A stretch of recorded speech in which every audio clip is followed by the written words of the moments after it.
Ustadz sudah banyak keliling Indonesia. Apa yang Ustadz lihat selama keliling Indonesia akhir-akhir ini ya? Saya kadang mengawali ceramah itu. Mari kita dengar tausiah dari Al-Mukarram Abdul Somad. Begitu saya naik ke atas, semua orang, Ustadz, saya bilang, kalian kan punya jari 10, kenapa yang diangkat cuma 2? Itu saya ucapkan untuk menetralisir, karena ini kan ada Panwaslu, Bawaslu. Iya, benar. Saya tidak ingin tablik akbar itu menjadi politik. Benar-benar. Udah turun sampai protokol bilang, jamaah tolong jangan acungkan jari. Iya. Itu di mana-mana, Ustaz? Di mana-mana, Pak. Bapak bisa lihat rekaman. Nanti ketika saya, mari kita berselawat, karena kan untuk merubah sepeda. Sallallahu ala Muhammad. Gini lagi. Astagfirullah. Rata-rata di mana-mana yang Ustaz? Rata, dari mulai ujung Aceh sampai Pulau Madura sampai ke Sorong. Jadi saya lihat ini umat sedang berharap besar pada itu yang saya lihat. Ya Allah, ini ada satu keranjang amanah. Ijtima' ulama mengamanahkan ini Allah Ta'ala melalui firasat ijtihad ulama, tapi umat juga. Jadi ada dua dukungan, ulama dengan umat. Mereka berikan dalam keranjang ini ada pisau, ada bunga, ada buah, ada pena. Maka dua pesan Allah, innallaha ya'murukum an tu'addul amanat. Bapak letakkan amanah ini. Yang pisau bapak beri ke anak muda karena mereka akan pergi ke hutan berburu. Yang buah bapak berikan kepada anak-anak, mereka supaya makan buah supaya fresh. Yang bunga bapak berikan kepada anak gadis, supaya bisa beri mereka kepada suaminya yang sudah menikah. Sedangkan pena bapak berikan kepada ulama agar mereka menulis. Jangan bapak berikan pisau kepada anak kecil, dia akan melukai. Innallaha ya'murukum an tu'addul amanat. Letakkan amanah ini. Dan dua pesan Allah. Yang kedua, wa idza hakamtum bainan nas an tahkumu bil adli. Begini ulama ijtima' berkumpul dan umat menyambut. Ini amanah ini sedang di pundak Bapak. Bapak adil. Adil. Jangan Bapak beri terlalu besar, jangan Bapak lihatlah dengan keadilan. Sab'atun yudhilluhumullah, 7 golongan yang akan mendapatkan naungan Allah nanti. Yauma la dhilla illa dhilluh, hari itu tak ada naungan kecuali naungan kita semua. Hancur dunia ini. Yang pertama mendapatkan naungan itu adalah imamun adil, pemimpin yang adil. Mudah-mudahan Bapak termasuk. Itu yang saya lihat. Jadi saran Ustadz apa yang harus saya lakukan? Apa saya sudah? Buah durian kalau hanya sekedar berputik orang cuek. Tapi kalau dia sudah berbuah harum ranum, ada orang akan melempar, monyet akan naik. Sekarang buahnya sedang harum, maka Bapak tabah kuat, serahkan pada Allah. La haula wala quwata. Ini jihad yang paling besar, jihad menjadi pemimpin. Sampai-sampai kata Imam Ahmad bin Hanbal, seandainya doamu makbul dan doa itu cuma satu, mintalah pemimpin yang adil. Itu doa dari Imam Ahmad bin Hanbal berkata, Imam Hanbali, seandainya doamu makbul dan doa itu cuma satu, maka mintakanlah berikan kami Republik Indonesia pemimpin yang adil. Kalau Bapak adil, seluruh negeri ini akan mendapatkan keadilan.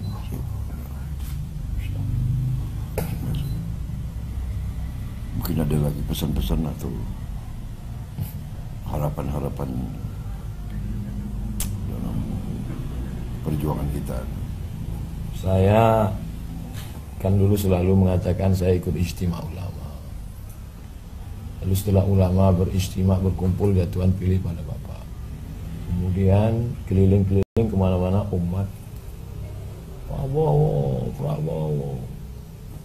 PS. Tapi saya masih tetap, karena mata kita kan kadang tertipu. Kita pergi ke tepi sungai, kita lihat ada tongkat, bengkok kan. Tapi ketika kita tarik ternyata lurus, mata menipu. Saya khawatir jangan-jangan saya tertipu dengan Pak Prabowo. Oleh sebab itu saya cari ulama yang tidak masyhur, tidak populer. Ini ulama yang masyhur, yang di YouTube, yang di TV, tapi ulama yang tidak dikenal orang. Tapi mata batinnya bersih, Pak. Allah bukakan hijab kepada dia. Ini ulama-ulama yang tidak perlu materi. Mungkin Bapak tidak kenal mereka. Dan saya tidak pernah tanya kepada mereka, kira-kira saya pilih mana enggak. Saya biarkan dia baca hati saya. Ngerti enggak dia? Dan ketika datang saya dekatkan telinga, apa kata dia? Saya mimpi 5 kali ketemu dia. Saya tanya, siapa? Prabowo. Kalau mimpi 1 kali boleh jadi dari setan. 5 kali dia mimpi, dia lihat Bapak. Signal dari Allah.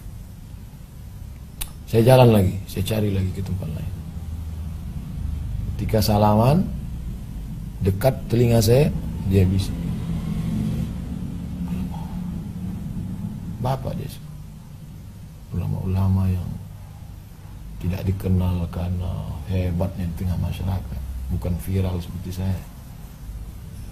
Saya datang ke satu tempat, ini unik, aneh. Dia tidak mau makan nasi kalau berasnya dibeli di pasar.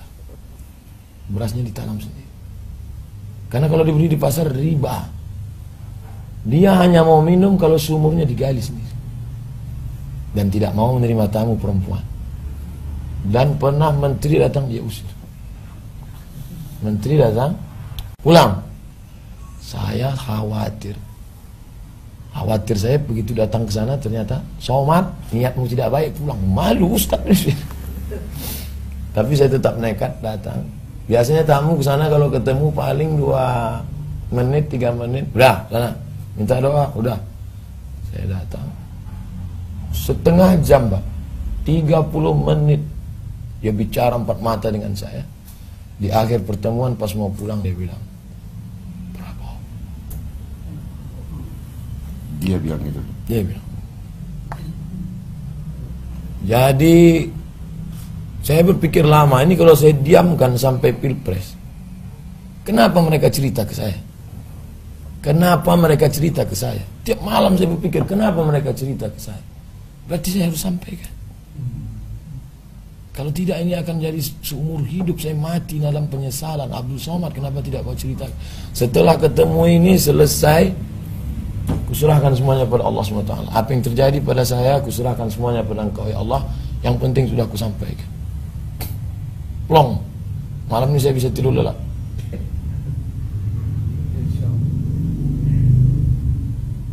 Hanya saja tentu fitnah tentu banyak. Kalau Bapak memang duduk nanti menjadi presiden, terkait dengan saya pribadi, 2 saja. Pertama, jangan Bapak undang saya ke istana. Biarkan saya berdakwah masuk ke dalam hutan, masjid-masjid. Karena memang saya dari awal dari sana. Saya orang kampung. Saya masuk hutan ke hutan. Yang kedua, jangan Bapak beri saya jabatan apapun. Saya di antara 40 cucu mbah kakek saya, dia bilang cucuku yang ini satu ini hanya sekolah agama untuk mendidik umat. Sudah selesai. Maka saya tak pernah sekolah umum. Jadi biarkanlah saya terbang sejauh mata memandang, saya ceramah. Setelah Bapak jadi nanti, biarlah ulama-ulama yang dekat-dekat di Jakarta ini yang menjadi. Bapak dengarkan cakap ulama, karena ulama berijtima mendukung Bapak, dan ulama yang kasyaf, yang tembus bata batin, yang melihat dalam alam gaib pun mendukung. Maka ini anugerah besar, tapi juga ujian besar. Saya berharap Allah menolong Bapak dalam setiap gerak dan langkah. Saya tak bisa, hadis mengatakan tahadu tahabu, kalau ketemu kasih orang hadiah supaya dia ingat dan berkasih sayang. Saya tak kaya, tak ada duit saya untuk ngasih apa-apa ke Bapak. Saya kasih 2 biji saja, 2 saja. Pertama, minyak wangi od itu kayu gaharu. Simbolnya supaya Bapak menebarkan keharuman ke negeri ini. Yang kedua, tasbih. Untuk orang lain Bapak harum semerbak. Tasbih, tidak bisa hati Bapak kosong. Bapak harus banyak berzikir. Tasbih kesayangan saya, batu natural stone, namanya Shah Maksud dari Persia. Paling saya sayang, saya beli di Madinah. Bapak tak perlu pegang ini depan orang banyak, nanti disangka orang pencitraan. Bapak cukup tahajud malam, Bapak berzikir. Afdalul zikri, seafdal zikir, la ilaha illallah, la ilaha illallah, la ilaha illallah, la ilaha illallah, la ilaha illallah, la ilaha illallah, la ilaha illallah, la ilaha illallah, la ilaha illallah. Mulut berzikir, hati di sebelah kiri. La ilaha illallah, la ilaha illallah, la ilaha illallah, la ilaha illallah, la ilaha illallah, la ilaha illallah, la ilaha illallah. La ilaha nahya, dengan la ilaha illallah kita hidup. Dengan la ilaha illallah kita mati. Dengan la ilaha illallah juga kita akan berjumpa bersama Rasulullah SAW. Itu yang bisa saya sampaikan. Apa yang terjadi setelah ini kita serahkan sama Allah SWT. Terima kasih. Sukses selalu. Terima kasih Pak Ustaz. Sama-sama kita berdoa kepada Allah. Terima kasih. A'udzubillahi minasyaitonir rajim. Bismillahirrahmanirrahim. Alhamdulillah rabbil alamin, wassalatu wassalamu ala asyrafil anbiya'i wal mursalin wa ala alihi wa sahbihi ajma'in. Allahumma waffiqna lima tuhibbuhu wa tardah. Ya Allah, tanamkan taufik dan hidayahmu ke dalam hati kami sehingga kami bisa berjuang menolong agamamu dengan amal yang kau cintai dan kau ridai. Allahumma ja'al hadzal balada baladan aminan mutmainna. Jadikan negara kesatuan Republik Indonesia negeri yang aman, damai, tentram, menjunjung kebinekaan di bawah panji Pancasila. Negara Kesatuan Republik Indonesia. Amin. Allahumma rzuqna imaman adila. Berikan kami pemimpin yang adil dan amanah.